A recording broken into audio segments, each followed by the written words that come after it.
This is the Philly Joe and Vicki podcast. The Philly Joe and Vicki podcast. Kurt, good morning from Morden, waiting impatiently for my morning fix of PJV. That's on the text line. Well, thank you, Kurt. It's nice. Yeah, it's nice to be with you this morning. In Morden, Manitoba, too. Nice. Yeah, I always like to hear from people outside the city. Mm-hmm. You know who I ran into over the weekend at West End Tire was Transcona Courier guy and his wife. Calls the bone phone. Yeah, fantastic people. And then chatting with them for about a half an hour. And I told them, I said, you got to call the bone phone because they were telling me, what was it? Oh, I ran into him at Superlube. My brain's mush, but whatever the conversation was, I'm like, call the bone phone. And did he call? He's not on the bone phone today. We spent half an hour telling Phil he's got to wait for something new. It's a live bone phone. I know. Right there. Yes. That was a great story that went nowhere on my part. But anyway, it was fun meeting them. Put it that way. Yeah, nice. Transcona Courier guy and his wife. So we suffered our first defeat with the lock of the week.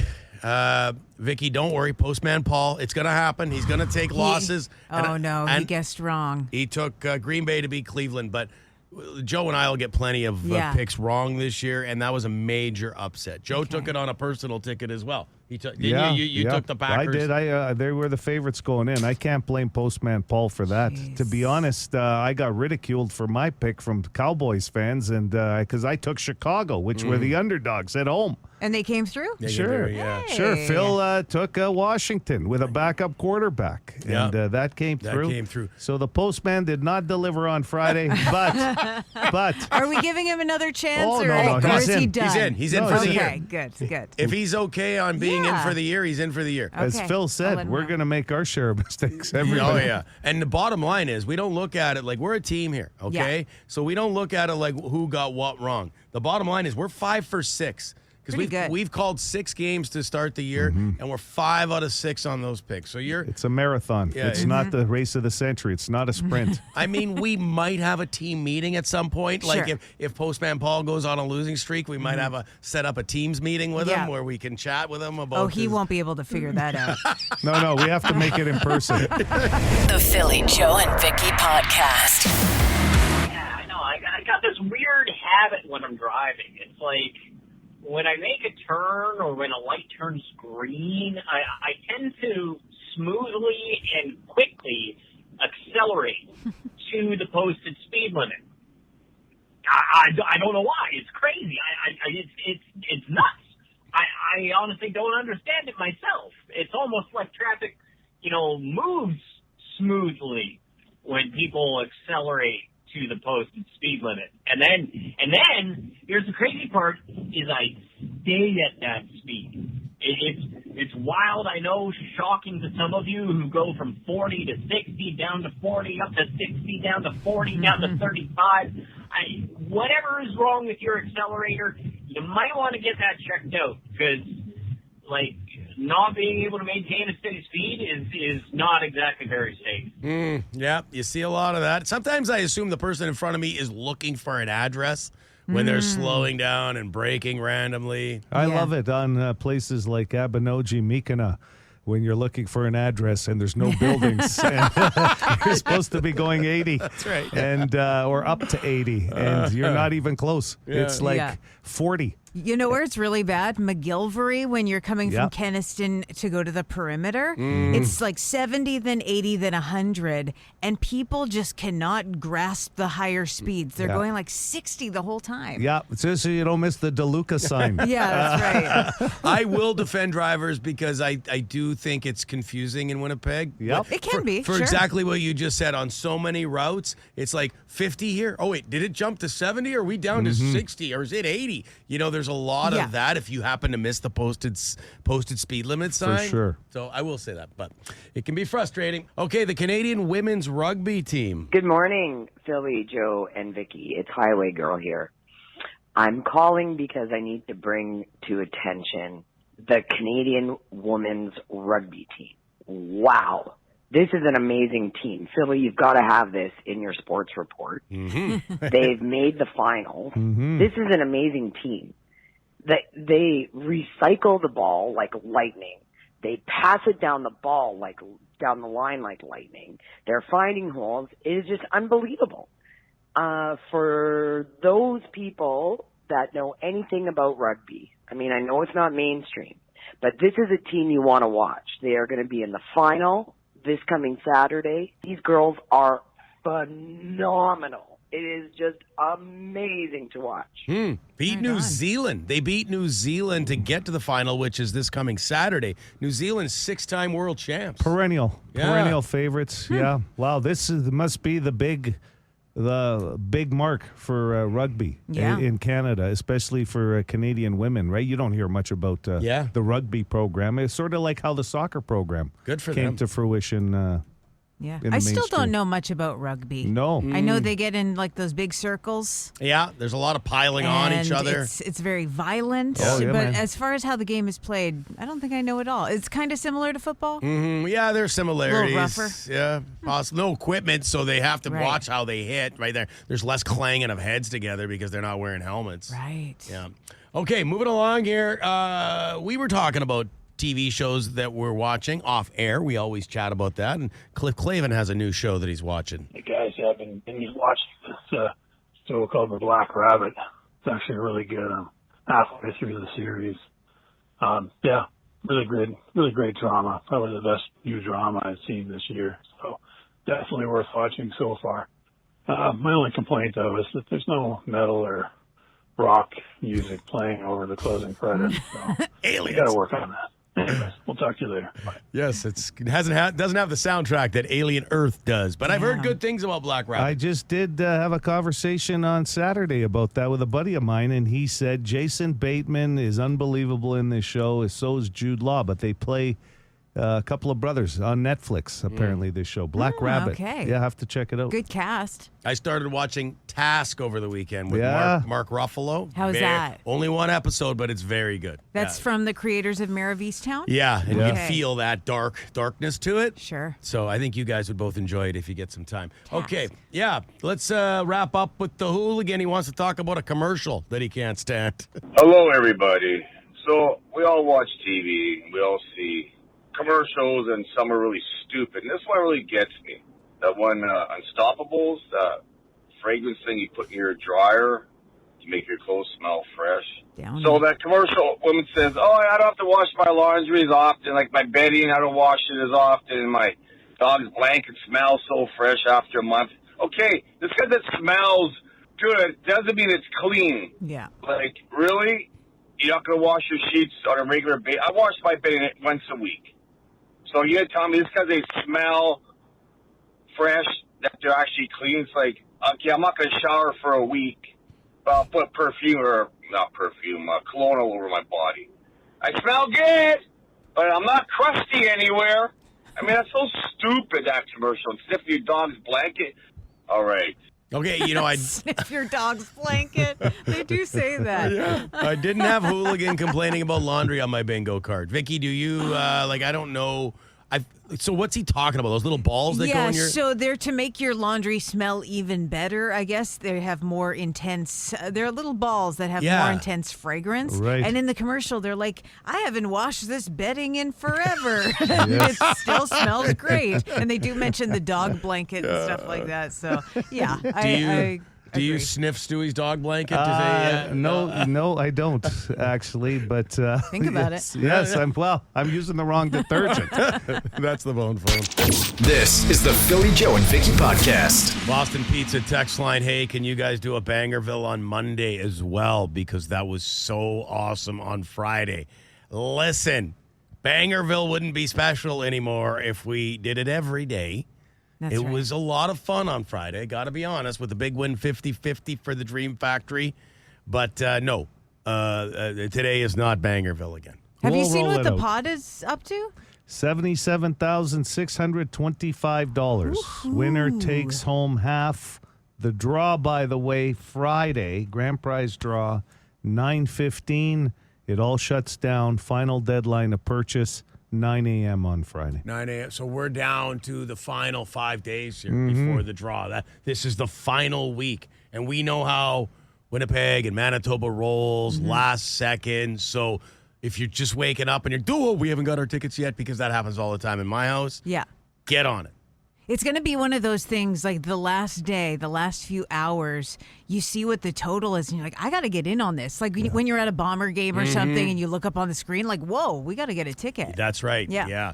And you find one of those people walking around with the debit machines that they can put. Like, what kind of awesome technology is that? The debit machine in their hand where you just tap and buy your 50/50. Well, and this is even easier. Go to bigwin5050.ca. Get your tickets there. You can also text our text line, the word DREAM, and we'll send you the link directly. There was some thought about putting Joe out on the streets, just randomly walking around with a debit machine. Oh, yeah? Just walking up to people, but there's too much area to cover. It's too much. I'm not good at changing the roll of paper. That's the problem. And if people are buying the 200 tickets for $100, I'm done. You start to get that red line coming. I wouldn't you even panic. know. That's the worst part of the curl, is right when you get to the tight part of the roll. Yeah. And then what? Now we got to line up. I can't deal with that kind of pressure. I'd be so stressed. The Big Win 50/50, the final week. Get it done. BigWin5050.ca. This is the Philly Joe and Vicki podcast. 35 years ago, the album Razor's Edge came out. We will be celebrating that on Sunday for the Sunday Night Vinyl Series. Can't believe 35 years have passed for that album. Unreal. I still remember the first album I ever bought was Back in Black. 1980, I guess it was. Wow. Still remember putting it on Pops' record player and watching all that wood grain around the record player vibrate. He had no idea why the curtains over the speakers that came in that one wall unit piece were vibrating so hard. I wonder how many people remember the first album, cassette, CD they ever purchased. For me, it was, I want to say I got Thriller, Michael Jackson for Christmas one year, and I was pumped about that. And then there was, but the first kick-ass cassette I ever owned was Guns N' Roses' Appetite for Destruction. Oh, nice. That was one where I played it until my boombox ate the tape, and then you had to fix it with the pencil. Sure. Vicky, do you remember the first? It might. If I'm thinking of my old cassettes, it might have been the Bangles. Remember the Bangles? Oh, on a Manic Monday. Monday. I was obsessed. We're not playing that today. It's Monday. The Philly Joe and Vicki podcast. Be a good person. Rate or review this show wherever you subscribe and get PJ&V into more ears. That's a good leftover from Black Sabbath week last week, and Love then leftovers. AC/DC this week. Not all leftovers are great. That's Put right. some gravy on it and you're good to go. It's got some food just doesn't do well with you find it in the fridge and it's not as enticing. Yeah. Listen, speaking of that, I had pierogies last night. Ooh. Good call. Yeah, from Pierogi Planet. Oh, very good. They Aren't have they? so many flavors Yes. too. I remember they did like a, what was it? A Parmesan, what do you call it? Chicken parm? Yeah. They had Oh, a yeah. chicken parm pierogi that was outstanding. I don't know if they still have it. They might. I have no idea. My wife picked them up, and I just go with the basic. Yeah. That's me. Just basic as far as that. Classic. But Not you. there was leftover. There was leftover pierogies, and I'm going, I don't think I've ever had leftover pierogies. What's the best way would you put them back on a fry pan? I guess it depends on, do you like them crispy? Do you like them Yes. soft? No, crispy. Yeah, you could I think frying microwave pan. them, air fryer, back in the frying pan. Air fryer, maybe. Air frying. Okay. You cannot go That's wrong. the answer for everything now, isn't it? Yeah, right? Yeah, and Vicky does not have an air fryer. No, I do have an air fryer accessory for my Instant Pot. But I don't think it's Yeah, the same. that's a I was given one for, I think, my birthday maybe, and I just had it returned because I don't have the storage space for it. It wasn't from your partner, was it? No, it was from my parents. The parents, because they're practical. Yeah, well, my mom has one and loves it, so Yeah, of course yeah, she thinks yeah. I'm going to love it too, and maybe I would, but I don't have the time. Well, If you you- could if you- put it under, do you have anywhere in the kitchen you could sock it away, and then when you want to cook with it, you bring it onto the counter? All of my storage space is full to the brim. I Really? just don't have any space for. I don't have a huge house. Yeah. You've got the mixer there for the margaritas. You Well, got to have that. You got to Could you have the essentials. Put it under the bed or something? It doesn't have to go in the kitchen, Vicky. It could Why go. does everyone want me to have an air fryer so bad? Because it'll change your life. Yeah. It is so Next wonderful. to the electric toothbrush in the bathroom somewhere that you can plug in. 762-555. Let Vicky know that she's got to get on an air fryer. Christmas is coming. The Philly Joe and Vicki podcast. Big N says he likes the pierogies cold with salt. Like, I guess that would be right out of the fridge. I'm not above a cold pierogi. You know, at the end of the night where you're going to put all the food away. And you just like sneak one more. I think I like the idea of putting them back on the fry pan or the air fryer the best because I do like them crispy. Microwave to me would be, I guess, would be the same as pizza. Like it comes out a little too soft maybe for me. I don't know. That's just in a pinch where you got to have that food so fast, like the microwave, and you just, even though it doesn't take much longer to heat them up in the air fryer, still you're like, I want this reheated food so fast that I'm willing to go a little soggy. Do you like a crunchy pierogi too? I like it. There's no such thing as a pierogi I won't eat. My preference would probably be fried up in a pan, like that, or air fryer. Deep fried pierogies, old school, like from a school cafeteria. That's a crunch that you can't replicate. Coming out like a pizza pop, you wouldn't know the difference. I had those at the X this summer, actually. The deep fried pierogies. They were great. Oh, that's so good. Yeah, like air fryers are great. They are. And the whole idea is they replicate deep fried. Yeah. But there's only one deep fried. Let's be completely honest. Well, the oil. Hey, that burning oil. The ones we had, they were pierogi pizza pops. So they were just mini pizza pops that were deep fried. Yeah, that's good. It was another level, I'm telling you. Sure. I had, what the heck kind was it? From, they were called Mexican pierogies from like a church. Someone dropped them off at the radio station, and I can't even remember what church they came from, but you know they're good when they're coming from a church. Yeah. And so what's in those? Mexican? Like ground beef? They were built like a piñata. This thing was about 40 pounds. This is the Philly Joe and Vicky podcast. On the Boston Pizza text line, this guy says, it's actually Big George. I'll take pierogies any way I can get them. Cold, deep fried, boiled. Just add cheese whiz. Money. Cheese whiz. Cheese whiz, okay. Okay. Which is interesting because both you guys said you don't necessarily need sour cream on them. No. I don't touch sour cream, no. So what do you do with yours? It's just a little bit of butter, sometimes onion and bacon. I just think they're good as is. Yeah. You know? I there's typically, like, if there's no sour cream in the fridge at our house, I won't make them. Like, I need some sour cream, a dollop of sour cream on the side with my pierogies. I find they stack, though, like when you boil them. You know what I mean? Like they're just Stick so together? attached. They stick together. They're kind of slippery, which I kind of like, actually. This is the Philly Joe and Vicky podcast. Can I tell you something right now that Joe Aiello would never try? Because we're getting that now that we brought up, like, you know, what do you put on your pierogies? And you guys both said you don't necessarily have to have anything on there to enjoy them. Justin, Johnny Maple's Pizza, says spaghetti sauce on the pierogies. And I'm guessing Joe's going to go with never. Never is a good word. I will tell you this. I've always said if I wasn't Italian, I want it to be Ukrainian because of the food options. Couldn't agree more. Unbelievable comfort food. Yeah. But no, I can't mash spaghetti sauce with a pierogi. And I'm sure Justin knows what he's talking about because he's in that business. But for me, no. It just feels like mixing two worlds that don't belong together. That's right. Yeah. Thanks. Justin also said ketchup. See, I'm not a ketchup guy, though. People? Like, my kids will put ketchup on anything. They can't eat without ketchup nearby. I'm not a ketchup guy at all. Although I guess with a deep fried pierogi, it's kind of like dipping your grilled cheese in there. So I guess I can kind of see it, except there's the potato aspect to it. We're getting gravy, too. So gravy comes into play at a buffet. What else is new on this show? It's always gravy. The answer is always gravy. It slides onto everything. Gravy, right? But if you're at a buffet, the meatballs are there. I'm going to tell you something right now. And you know how I don't like my food touching? That gravy could work for me on a pierogi. If it leaned up, I know. What? I know. Because I've had the meatballs with gravy and I've had pierogies on the same plate and it just shoots over. It's very good. See, there you go. You're living a little. We're Who proud is of you this today. guy? Opening my horizon. Check his temperature. The Philly Joe and Vicky podcast. Be a good person. Rate or review this show wherever you subscribe and get PJ and V into more ears. 780 City, 780 2484 up for grabs this morning.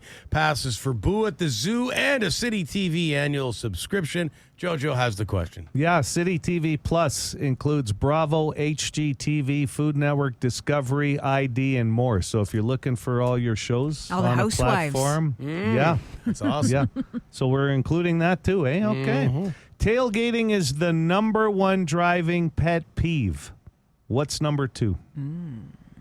Tailgating considered the number one driving pet peeve out there. We get a lot of phone calls about stuff. And I'll be honest, I'm going to give you a clue right off the get-go today. Oh, early clue. Let's go. I don't recall ever hearing somebody complain about this pet peeve about driving on the bone phone. Wow. That took away like 5 of my guesses. Okay. 780 City, 780 2484. Good morning. Good morning. Is it a backseat driver? No, that's they're not bad. tremendous. A lot of times they happen to be in the passenger side. Yeah. Sure. Typically, they're related to you by marriage, and they always know the faster route. Oh, you're going this way. Oh, interesting. I would have gone the other way. Yeah. 780 City. Good morning. Good morning. Is it not using the turn signal? No, Good guess. no, that's a good one. It's Yeah. amazing. All vehicles have them too. Not optional either. No, Hello, City. Is it not using turn signals? no, not turn signals. I would have thought for sure that was it, to be honest. Yeah, that would have been my first absolutely. guess. I was surprised at this answer. That's why I wanted to use it Okay. as a question. Hello, City. Is it driving the speed limit? No, another great answer. That is good. Especially with the hint you gave about like who complains, oh, he's driving the speed limit. What the hell's the matter with him? True. Yeah. Hi, City. Hi, can I have a lifeline, please? Sure, Philly or Vicky. Philly. Music too loud on a No. vehicle that approaches you. Ooh, No. like the intense bass. Yeah, yeah. like, or whole back of the car is shaking. No. Okay. 780 City, 780 2484. Good morning. Hi. Can I take a lifeline? I'll take Philly. This is number 2 behind tailgating. Let's go with driving too fast. No. Okay. Nope. Sorry about that. It really, this is not a good thing. I think nobody would say okay. this is passable. It shouldn't happen. Right. Hello, City. Can I get Vicky? What about throwing cigarette butts out the window? Vicky Shea. Oh, yeah. Littering. That's Tailgating, amazing. number one driving pet peeve. Apparently littering is now the number 2. Wow. It Good for is you. crazy that people still litter. Yes. Shock Hold stuff. on to your garbage and throw it out. What are you doing? When you see people like fully chuck something out of their way, like Yeah. a can Yes. or Yeah. half a full drink or something. Come on, grow up. But cigarette butts is bad too. Yeah. Yeah. Who's this? Shannon. Vicky, was that Friday and Monday now Yeah, for you? yeah, Are you on a bookends. On a bit of a heater. I think she's a bit of a ringer. I think she set us up. The Philly Joe and Vicky Podcast. AC/DC week. Awesome. These spotlights when you get AC/DC. It's a long way to the top if you want to rock and roll. Let's be honest. Our music department's on Easy Street, okay, this week with AC/DC. They've got like a catalog like no other. Yeah. Right? Like it can't be hard. Or is yeah. it? Or is it? Is it hard because there's so many No, choices? Easy. Easy. You can't miss. I guarantee you, they were probably sitting there going, okay, when are we going to book our holidays? Well, not on AC/DC week. It's too easy. Going to work. So, yes, piles. And what's coming up this weekend with AC/DC, Jojo? You mentioned it Oh, earlier. Razor's Edge on the Sunday Night Vinyl Series. Going to be a good one. 35 years, that album already. Yeah, crazy. Amazing. We were talking earlier about your first purchase or gift. And it was crazy how many people were throwing out their ideas on the Boston Pizza text line. For me, it was AC/DC's Back in Black, the first album. First album you ever Yeah, bought? the first cassettes I ever got were a gift from my mom. God love her, but it was a Saturday Night Fever and the Grease soundtracks. And I'm going, Ooh. talk about an Italian stereotype. But mom wasn't going to let it go. So Rhino Records, I still remember the label. I can remember that label, yeah. And for me, it was Guns N' Roses, Appetite for Destruction. And Vicky? The Bangles. Yeah. Yeah, whatever. In Your Room, maybe. I can't remember what the album was called. Yeah, I can't either. What was Not a big Bangles fan from back in the day? Well, Manic Monday was the only song I really That's knew their, from them. Was that their biggest hit, Manic Monday for I the think Bangles? so. Walk Like an Egyptian was a big one. That was a Socials. big one. Yes. That made it to Socials. Sure. Actually, Billy Joe Armstrong and I think one of the members of the Bangles did an updated cover of Manic Monday, and it was really good. Really? Oh, here we go. Come on, I could just see a young Vicki Shea. She can sing. Yeah, here we go. 6 o'clock already, I was just in the middle of a dream. Holy God, I didn't realize how hot the Bangles were. Yeah. The hair was just out of this world. Vicki, you can sing. I hope to God, I've mentioned this before, you bring your band back at least for one night. The Philly Joe and Vicki Podcast. For more Philly, Joe, and Vicki, lock it into 92.1 City, weekday morning 6 to 10.